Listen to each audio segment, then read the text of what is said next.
Welcome to the final week of the class Neuronal Dynamics. Thanks for staying with me for such a long time. In the previous weeks, we have covered different aspects of neuron modeling. This week, we'll put the different strands together, and I hope I can show that we will arrive at some exciting results. The question I would like to ask this week is, actually, what is a good neuron model? And how can we compare a neuron model with data? How can we optimize parameters of a neuron model so that it really describes biology? So let's start with the first question. Let's suppose we inject an input current into a real neuron. The input should look like the one a neuron is likely to receive in vivo. Say, it has a fluctuating part, and suppose you suddenly see the image of the Sydney Opera House, the mean of the input changes, then you look at something else. So that's the kind of input current one could inject in a real neuron. The real neuron emits spikes. What I would like as a first condition for a good neuron model, that if I inject the very same current into a mathematical neuron model, I would find the spikes at the same moments in time. But moreover, I could ask, well, in this region where there are no spikes, in the subthreshold regime, do the model and the neuron have the same kind of behavior? And then ideally, I don't want a model that's just a black box. Just a box where I get some input and an output. But ideally, I would like to be able to interpret variables in the model in terms of biological phenomena. Well, the model should be flexible so it accounts for a variety of firing behavior, and at the same time, the mathematical structure of the model should be such that there exists a systematic procedure to optimize parameters. Now, in week 1, we have seen a very simple neuron model. The neuron model consists of just one differential equation, and this can be described by some nonlinear function. And if you plot here the derivative du dt, then this means if this function f is positive, I have movement to the right. If it's negative, I have movement to the left. So this would be a stable fixed point of the dynamics. There's an unstable fixed point up here. If I apply a constant input, then the du dt curve is shifted vertically upwards, and I have no fixed points anymore. I have a flow that's always towards the right. And then if it hits this formal reset threshold, then we reset the voltage to some value UR, and the whole process starts again. So that's a nonlinear integrated fire model. And the first question is, compared to real data, now, what would be a good choice of this nonlinear function f? And we have seen in week 1 that there is a natural choice related to data. So one can extract this function f from data. We have also seen that one can try to extract this function f for more complex models. Let's review this first. Suppose in a first step we reduce a model like the 4-dimensional Hodgkin-Huxley model to 2 dimensions. That would be this system of equations. And we have seen in week 4 that we can analyze this in the phase plane, where the horizontal axis is the voltage and the vertical axis is this auxiliary variable W. Now what I've plotted here are the null lines. So this curve here is the U null line, and this curve here is the W null line. The arrows indicate the direction of the flux. And we see here that arrows are nearly horizontal. In fact, once the system is here, we know that it will continue along a trajectory which I can construct. And this trajectory, this detour, corresponds to a spike.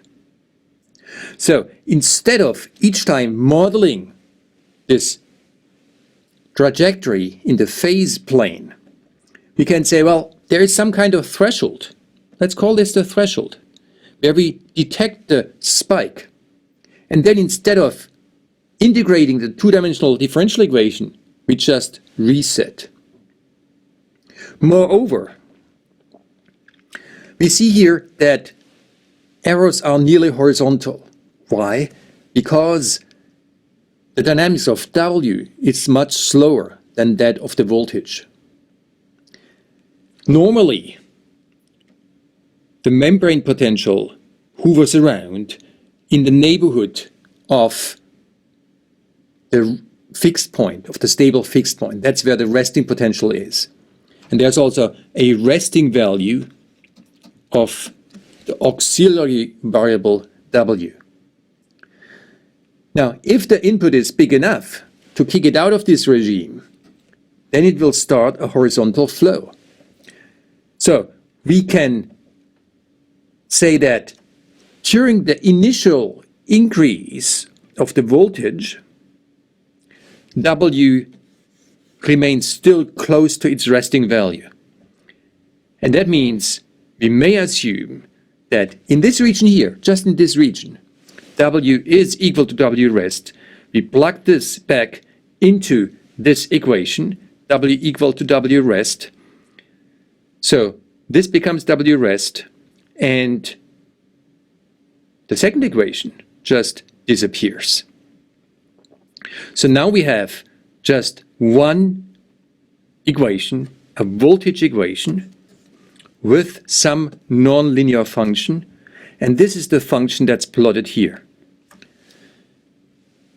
Above the same range as before, and here I've indicated the threshold, the numerical threshold for reset.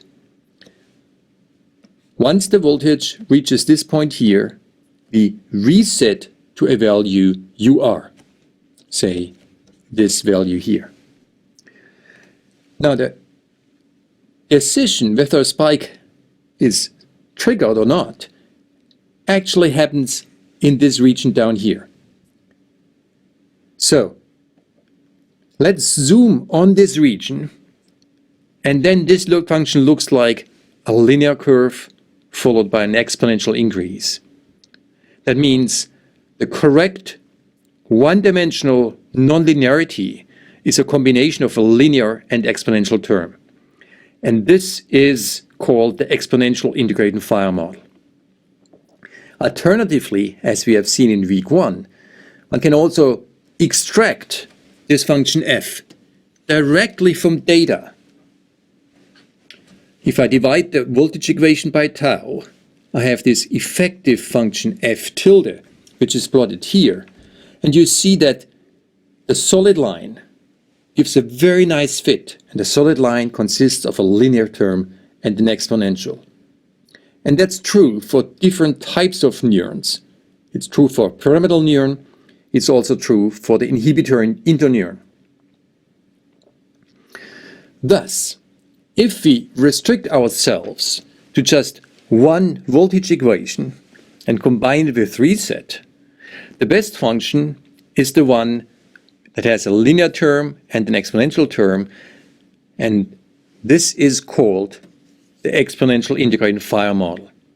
If the voltage reaches some value above this unstable fixed point here, say at this point here, we may reset the voltage and integration can start again. Thus, for one-dimensional neuron models, we can identify the best nonlinearity. It's linear plus exponential. It looks like this. This is called the exponential integrated fire model. However, that's not sufficient. Such a model completely neglects adaptation, processes that happen on a slower timescale. It's impossible to use such a model to account for the diversity of firing patterns. There's a fixed threshold. However, we need to make this parameter theta somewhat dynamic. And then, this is a deterministic model. It has no noise. Now, these additional points will be discussed in the next lectures of this week. We'll get rid of these limitations. To summarize, thus, if we restrict ourselves to one-dimensional integrated fire models, then the best model is the exponential integrated fire, a linear term in the voltage equation combined with an exponential. However, this model has limitations, and we'll get rid of these limitations in this series of lectures for this final week. Please have a look at the quiz.